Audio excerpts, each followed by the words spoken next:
Kenapa saya kuat 3 jam kalau ngaji? Saya ini pecinta umatnya Rasulullah SAW. Umat itu tidak boleh hanya mendengar kata-kata seorang bahak, nggak boleh. Harus mendengar kaifa qala Tobari, wa kaifa qala Al-Baidawi, wa kaifa qala Syafi'i, wa kaifa qala Imam Syafi'i. Saking hormat saya. Cuma saya nyampaikan pancen rilek guyon, karena itu wasiatnya Bapak. Hak kena ngaji guyon. Iku wong bingung kabeh sing ngaji-ngaji.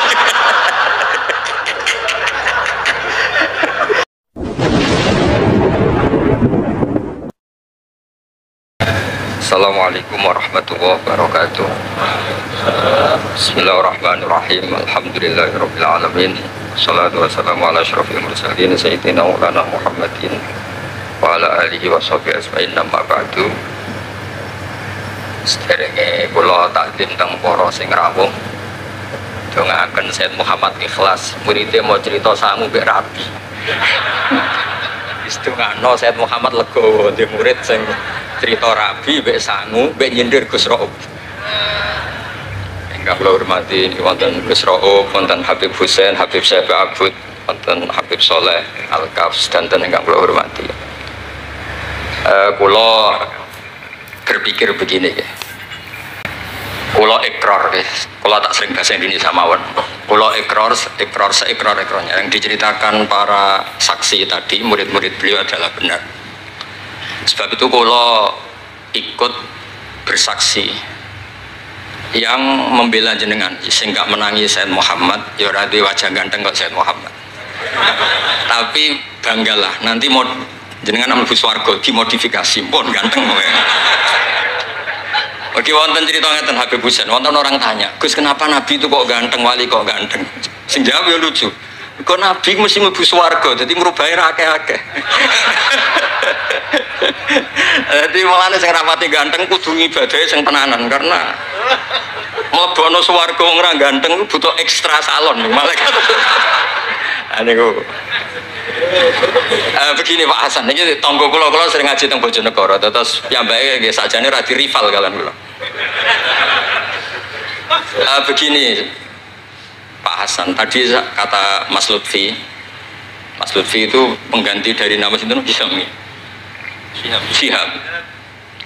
Itu begini, ada cerita dan ini semua yang tidak menangis Sayyid Muhammad kedah senang karena hadhil millah atau hadatin ini milik yang menyaksikan Rasulullah SAW juga yang tidak menyaksikan. Ini pokoknya kalau bela mayoritas, secara pemilu mesti menang pulau karena ini mayoritas.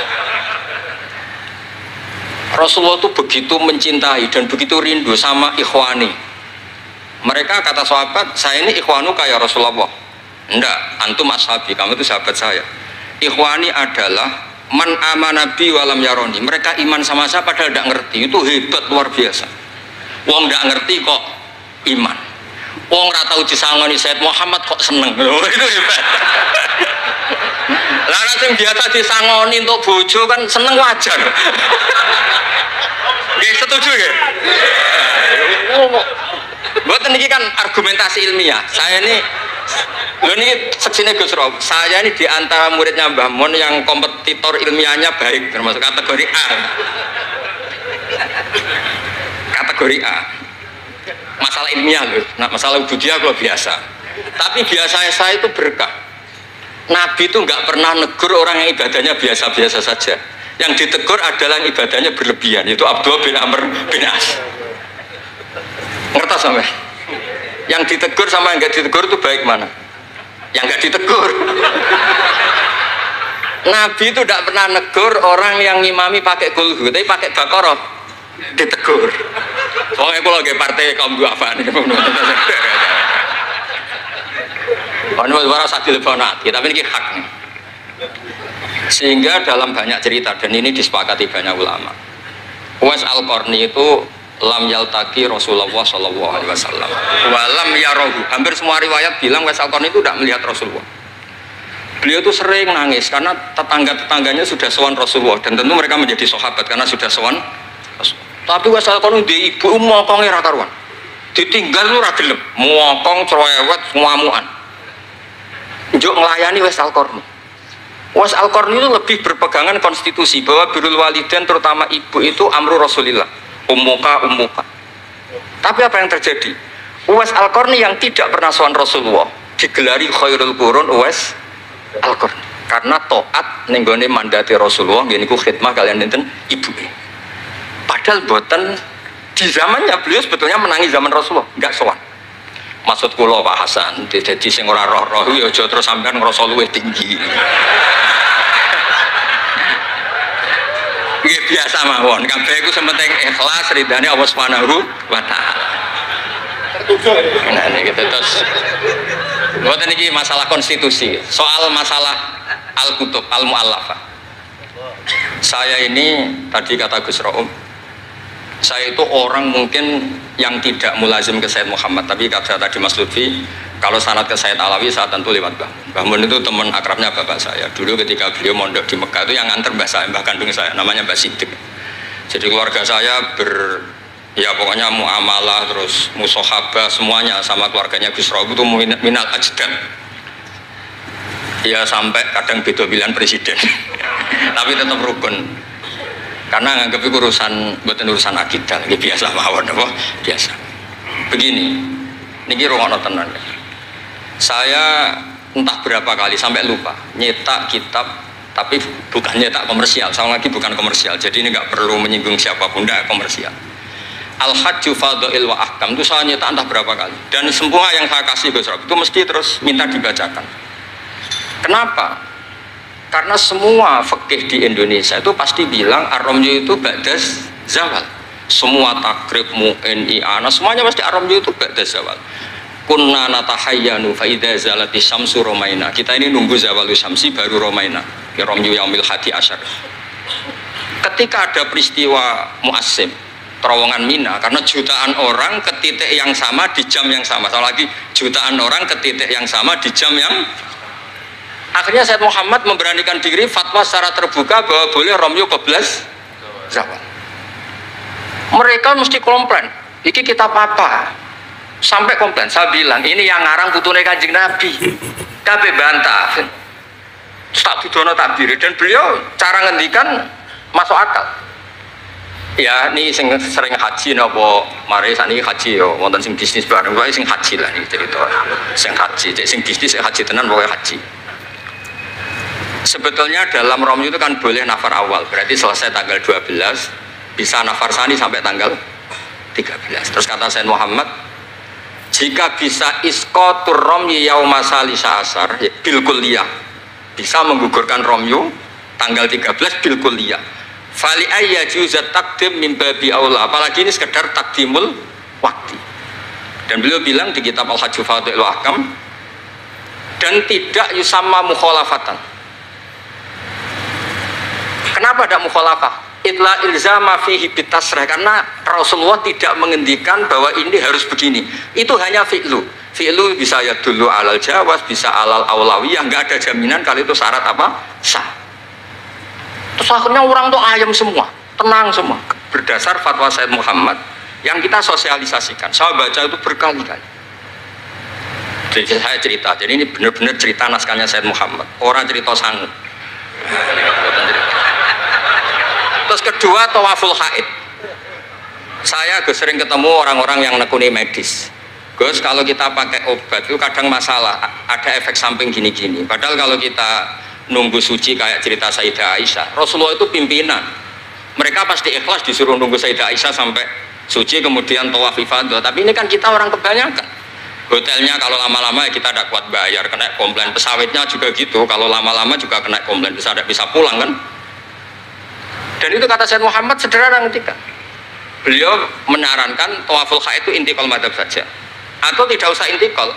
Kalau mendekati waktunya habis langsung tawaf, tapi nunggu waktunya mepet, karena dengan mepet berarti statusnya darurat, tapi statusnya darurat. Terus kata beliau dengan entengnya ngendikan di mana-mana yang namanya wajib atau syarat sah itu ya ma'al kudroh. Nah, ini tidak kudroh berarti syarat itu hilang. Di mana-mana syarat menjadi syarat ya kalau kudroh. Nah, ini tidak kudroh ya berarti syarat itu hilang. Sehingga terus kita nyaman tawaful haid. Itu di kitab Al-Hajju Fadha'il Ahkam. Bisa dicek bahasan halaman 115 itu. Ini bukan cerita Malaysia, cerita tek. Jadi buat ini serius. Karena tadi kan orang-orang bisa guyon cerita nikah, berarti Anda tukang nikah. Nah kalau sekarang guyon karena ilmu, berarti Anda mubarok betul. Cerita nikah ya iso guyu, cerita ilmu iso guyu, berarti waras sampean. Ternyata bisa senang dengan ilmu, bisa senang. Ya relax saja. Saya baca kitab beliau yang khataman, ini Gus Rauf saksinya. Saya baca Qawaid Asasiyah itu pasanan khatam tahun 39. Terus poso ini kemarin 45 ini saya juga khatam baca Qawaid Asasiyah. Dulu itu karangan Sayyid Alawi namanya Zubdatul Itqan. Di era Sayyid Muhammad disebut Al-Qawaid Al-Asasiyah fi Ulumil Quran. Saya ngajar di sarang ya kitab itu di pondoknya Gus Sufur. Saya berkali-kali baca kitab itu di Kudus, di pondok saya kemarin khatam. Terus kitab beliau yang saya senang sekali diantaranya tentu Mafahim Yajibu Antus Soha. Tadi Mas Lutfi cerita betapa repotnya Sayyid Muhammad ngadepi Wahabi. Tapi di Indonesia saya sering cerita ke mereka, bahkan sebagian yang berfaham itu di kota banyak yang menjadi minna. Saya cerita begini, La ilaha illallah itu kalimatun dakhala bihal kafiru al-islam. Fakaifa bihadil kalimah.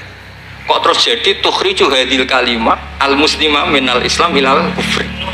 Orang tahlilan, orang nyekel patok, orang-orang NU yang khol itu nyekel patok yang la ilaha illallah, la ilaha illallah. Itu kalimat yang orang kafir puluhan tahun menjadi muslim. Masa dengan kalimat yang sama menjadi kafir? Itu logikanya tidak kena. Berarti kalimat ini punya dua status. Ya mukminah memukminkan, juga mukafirah mengkafirkan. Itu kan lucu gitu. Dan itu mereka terus menerima. Kayaknya bener Gus Pak. Masa kalimat yang 70 orang misalnya kafir dalam waktu 70 tahun itu karena melafatkan satu kalimat itu saja, la ilaha illallah Muhammadur Rasulullah, langsung menjadi apa? Menjadi muslim atau mukmin. Masa dengan kalimat yang sama hanya karena sambil megang patok terus menjadi apa? Kalimat itu kalimat syahadatut tauhid. Makanya saya mohon para muhibbinnya Sayyid Muhammad itu harus baca kitabnya. Saya ini bukan niat sombong. Saya baca kitab beliau yang saya takriri sampai khatam itu ya Al-Hajju Fadlul Ahkam. Saya sudah lapah berapa kali saya khatam. Terutama di bab Tuaful Haid sama Amram Yukoblah Zawat. Terus Mafahim Yajibu Antus Soha, Qawaid Asasiyah, Mafhumut Tatawur wa Tajdid. Terus yang kitab-kitab paling modern terakhir karangan beliau itu Sirah Nabawiyah, syaratnya Alfiyatus Sirahnya Zain Al-Iraqi. Terakhir Mu'alafatus Sayyid Muhammad. Dan saya yang sering juga sinau itu Manhajus Salaf fi Fahmin Nusus. Itu juga termasuk kitab yang sering saya pelajari. Sehingga belajar betul Mas Hasan, bukan main-main, belajar betul ya. Maksudnya kalau tidak bisa tak cari di kamus. Kalau nggak bisa semua, bukan niat sombong. Pakai sarana saya ini kan, bapak saya itu hafal Quran, buyut-buyut saya ini mungkin termasuk orang yang nekuni Quran. Jadi saya kalau nggak paham, ya Allah kita ibadah pantas. Tiang butuh Quran ini jenengan terus mau ora paham kita ora pantas gitu. Nah, ya akhirnya paham itu. Nah, dari sekian cerita yang difahami nufus, ini supaya sampean clear ya. Saya mohon semohon-mohonnya. Jika jenengan pilihannya berpakaian seperti ini oke lah. Yang berpakaian ala Rasulullah atau ala Arab terserahlah istilahnya, nggih monggo. Tapi yang berpakaian ala Jawa gini, saya masih ingat takbir itu di halaman 423 di Manhajus Salaf fi Fahmin Nusus. Itu beliau ngendikan gini. Wa kanat sunnatu Rasulillah sallallahu alaihi wasallam annahu yatamu ma yajiduhu fi ardi wa yalbasu ma yajidu wa yarkab ma yajidu mimma abahahu wa famanis ta'mala ma yajiduhu fi ardi fahuwa al-muttabi' lis-sunnah kama annahu hajjal baita min madinati faman hajjal baita min madinati nafsi fahuwa al-muttabi' lis-sunnah wa ilam tarkun hadil madinah tilka. Saman cek itu insya Allah lafadznya itu persis, bukan karena saya pintar atau cerdas, memang saya tekuni. Aku raiso seneng terus masang foto itu tidak bisa, saya tidak jenis seperti itu. Terus seneng ngenang di sangon itu orang iso, saya itu sebenarnya nggak bisa. Tidak bisa, saya tidak jenis itu. Saya itu ya sering dikasih uang Mbah Mun, Gus Rauf saksinya, tapi ya saya ngenang beliau itu ya kitabnya tak pelajari al-ulama tak baca depan santri saya khatam. Saking senengnya saya Mbah Mun ke Sayyid Muhammad sama beliau punya karangan Maslakut Tanassuk bil ittisalat li Sayyid Muhammad, Maslakut Tanassuk al-Makki fil ittisalat bi Sayyid Muhammad al-Maliki. Saya baca khatam. Saya sampai lupa entah berapa kitabnya Sayyid Muhammad, saya baca khatam dan ada takrirannya. Takriran ini penting karena argumentasinya ilmiah. Misalnya begini, kalau orang ke kuburan kemudian agak diluk, dianggap suratus sajidin limakhlukin, suratus sajidin limakhlukin. Maka kata saya Muhammad kadang jawab ya lucu, berarti orang yang koinnya jatuh, koin duit receh. Kalau saya kan mungkin sudah kaya, uang kayak itu koin jatuh tidak tak ambil, kalau sampai itu kan masih diambil. Itu kan mesti fisuroti sajid atau fisuroti roket. Lah kalau itu dianggap murtad, semua orang yang ngambil HP-nya jatuh itu semuanya murtad karena ada suratus sujud li makhlukin, apalagi ini makhluknya koin. Nah ini bukan bilang, ini data ya. Maksudnya tak baca di sini karena memang saya profesional. Kalau tapi jangan undang saya, yang berang undang saya Gus Rawi itu pun sekali ini dok perjanjian. Saya ini punya buyut-buyut Habib Husain Babut. Buyut-buyut saya itu tukang uzlah. Jadi saya termasuk kiai yang nggak suka diundang. Paling saya hanya ke Pasuruan karena Kiai Hamid Pasuruan itu sepupunya mbak saya. Ke Gus Rawi karena putranya guru saya. Pernah diundang Gus Kafabi karena agak-agak dipaksa. Mbah Mun itu ngaji di Pak Karim, berarti jenengan cucu murid. Waduh. Kok pakai ancaman ini kok. Wah ya sudahlah, saya nurut tuh. Saya nurut, tapi saya bilang begini, saya ini punya pondok Quran, sering deres Quran. Tadi kata Gus Rauf sering deres Quran, sering nyemak Quran. Ya monggo kalau berani menanggung hisab itu. Akhirnya terus mau sekali aja karena resiko juga kan mengganggu orang yang deres itu. Buatan ini buatan ancaman, buatan cerita mawon, buatan saya biasa. Nah ini saya baca beberapa teks yang supaya jenengan ngerti. Ketika saya Muhammad mencintai Imam Malik itu beliau sampai punya karangan Imam Mudairil Hijrah Malik bin Sabri, sekian cerita betapa saya Muhammad itu mencintai Imam Malik. Makanya beliau dengan gelar Al-Maliki. Beliau karuan Al-Hasani tapi beliau menyisipkan gelar apa? Al-Maliki. Kenapa? Saya cerita sekian mazhayanya Imam Malik. Imam Malik itu tidak berpendapat kalau ba'da sholatil asri masuk masjid itu disunatkan sholat, karena bagaimanapun itu waktu ba'dal asri meskipun ada sebab mukorin yaitu masuk masjid. Tapi beliau ada anak kecil, di sini ada takbirnya, ada anak kecil bilang ya syekh kum farkah, kamu ini sudah syekh sudah kiai masuk masjid dan sholat tahiyatul masjid, kum farkah. Beliau tidak debat, langsung sholat. Ketika ditanya innahu laisa bimadzhabik, itu tidak madzhab engkau ya Malik. Inni khasyitu an akuna minal ladzina idza qila lahum murka'u la yarka'u. Kayak apa? Maksudnya Mas Hasan, kalau senang Imam Malik yang ngarang Imam Malik, kalau senang Sayyid Muhammad ya baca kitabnya. Selain cerita dinikahkan dan cerita dikasih uang. Buat niki ganjarannya kata kula gojlok. Mergi dadi jenengan seneng nyeneng ngomong itu kan ganjaran. Nah sampean takok, lah ono korbane, kalau tadi ya korban berkali-kali kan saya. Terus ada lagi cerita tentang Imam Malik itu pernah dimintai orang miskin. Saya minta uangnya. Imam Malik jawab, dohirnya itu tidak Islami. Saya tidak punya uang, kapan-kapan saja ke saya. Terus kata orang di dekat Imam Malik, lima adalah takulu kama yakulun nas rozaqallah. Kenapa engkau tidak seperti umumnya orang rozaqallah? Enggak jadi. Kata Imam Malik, asyaddu kalimatin ala sa'id. Kalimat terberat bagi sa'il adalah kalimat yang nyimpan roda sa'il. Walau dimna jumlatin, meskipun itu fidinim jumlatin. Terus fa'ana ujillu ismawahi ta'ala an azkurahu liman yakrohu sama'ahu walau dimna jumlatin. Saya ini ingin menyelamatkan nama Allah. Peminta itu paling nggak suka kalau ada kata-kata yang arahnya pokoknya nggak ngasih. Saya ulang lagi, peminta itu paling nggak suka kalau ada kata-kata yang arahnya itu tidak ngasih. Karena peminta ini sudah mangkel, saya menyelamatkan tidak nyebut Allah, nanti Allah jadi korban. Rozakok Allah, itu Allah kapan? Nyatanya sampai sekarang tidak ngasih rezeki, kan Allah bisa jadi korban kan? Makanya beliau nggak mau nyebut Allah. Fa'ana ujillu ismawah, saya menghormati nama Allah, jangan sampai saya sebut di depan orang yang sedang nggak suka. Tadi karena ada jawaban yang yufidu radda. Kenapa yufidu radda? Yaitu pokoknya tidak ngasih. Kayak apa orang-orang? Saya ulang lagi, jadi ini saya termasuk, insya Allah termasuk kompetitor terbaik, termasuk. Bukan apa ya, karena menurut saya senang orang itu. Saya baca Ikhya itu lupa. khatam berapa kali itu saya takriri pakai naskah Gus Ro punya, naskah maknanya Mbah Zubair saya punya, ngaji Mbah Mun. Kalau nggak bisa masih pakai kitab Ithaf. Kalau naskahnya beda saya cari naskah yang lain. Karena saya senang Ihya, Minhajul Abidin, pokoknya kitab-kitabnya Imam Ghazali.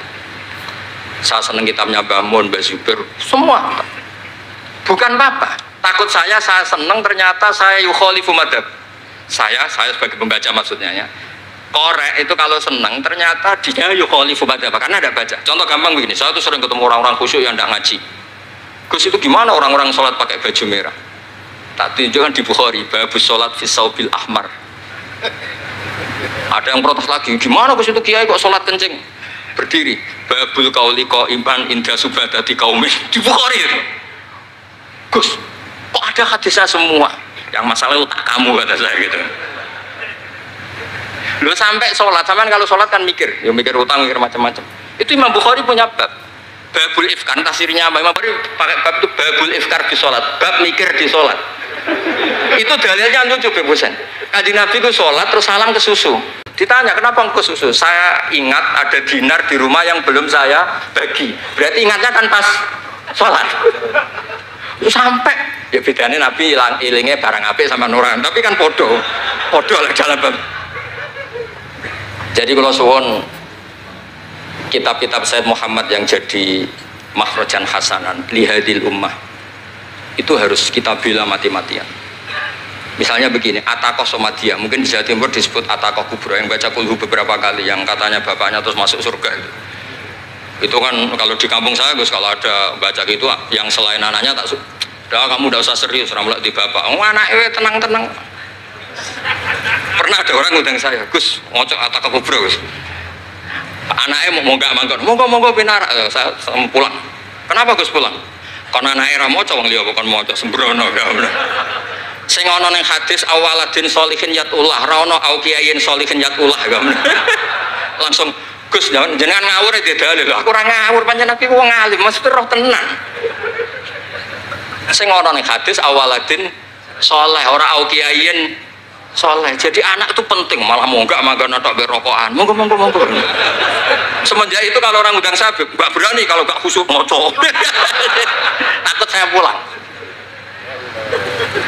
Lah misalnya yang undang bagakno nyangoni saya, sugih saya, kan mboten ngefek no, teror itu mboten ngefek. Jadi ini penting, meskipun guyon, ilmu itu didudukkan. Sayyid Muhammad ngendikan hadis-hadis tentang jumlah kul huwallahu ahad semuanya itu dhaif. Saya pernah ngaji itu di Kudus cerita gini, alhamdulillah kok dhaif. Hadis tentang jumlah la ilaha illallah yang banyak alhamdulillah juga dhaif. Karena kalau itu syarat sahnya harus banyak, berarti begini, mangqala la ilaha illallah mi'ata marrah lagi dakhalal jannah. Berhubung enggak ada jumlah mi'ata marrah, satu pun sudah dakhalal jannah. Kul huwallahu ahad juga sama, di riwayat Bukhari jelas. Ada orang kalau imami baca kulhu ditanya, kenapa engkau baca kulhu? Li'annaha sifatur rahman, fa'ana uhibbu an aqra'a biha. Kata Nabi apa? Jibril datang, akhbir ya Muhammad, annallaha yuhibbu bihubbihi qul huwallahu ahad. Dan semua riwayat kadang hanya bilang hubbuka iyyaha adkhalakal jannah. Dan enggak ada riwayat hubbuka iyyaha wa qira'atuka alfa marra wa alfa marra lagi dakhalal. Kalau ada riwayat itu innalillahi wa inna ilaihi raji'un, kita punya masalah besar karena kita nggak kuat baca lama-lama itu udah kuat. Artinya gini, kita harus menjadikan kitabnya Sayyid Muhammad ketika menvonis hadis-hadis yang jumlahnya besar tadi. La ilaha illallah. Soal kamu lakukan tetap baik, kita sepakat itu baik. Tapi jangan jadi aturan hukum. Saya ulang lagi, baca banyak tentu tetap baik, tapi jangan menjadi aturan. Kalau jadi aturan hukum berarti gini. Dakhalal kafiru fil Islam in qara'a la ilaha illallah alfa marrah mi'ata marrah. Itu yang mengislamkan di masjid capek itu. Karena nunggu alfa marrah. Jadi saya mohon karena agama ini yuridu wa bikumul yusra, agama ini Allah inginnya itu mudah. Bu istu bil hanifiyatis samha, semuanya itu mudah. Tapi jangan tahawun. Jadi kalau suwon tadi alhamdulillah sudah diduga saya 20 menit karena memang saya ini tidak bisa pidato. Saya kalau ngaji di rumah ini Gus Rob saksinya. Saya ngaji biasa 4 jam, 3 jam biasa ngaji. Ngaji ada kitabnya saya baca Jalalain, pikirnya ada Sofi, ada Futuhat Ilahiyah, kadang ada Tobari, itu kuat. Kenapa saya kuat 3 jam kalau ngaji? saya ini pecinta umatnya Rasulullah Sallallahu Alaihi Wasallam. Umat itu tidak boleh hanya mendengar kata-kata seorang bahak, nggak boleh. Harus mendengar kaifa qala Tobari, wa kaifa qala Al-Baidawi, wa kaifa qala Syafi'i, wa kaifa qala Imam Syafi'i. Saking hormat saya. Cuma saya nyampaikan pancen rileks guyon, karena itu wasiatnya Bapak. Hak kena ngaji guyon. Iku wong bingung kabeh sing ngaji-ngaji. Jadi, ya ngoten mawon. Assalamualaikum warahmatullahi wabarakatuh.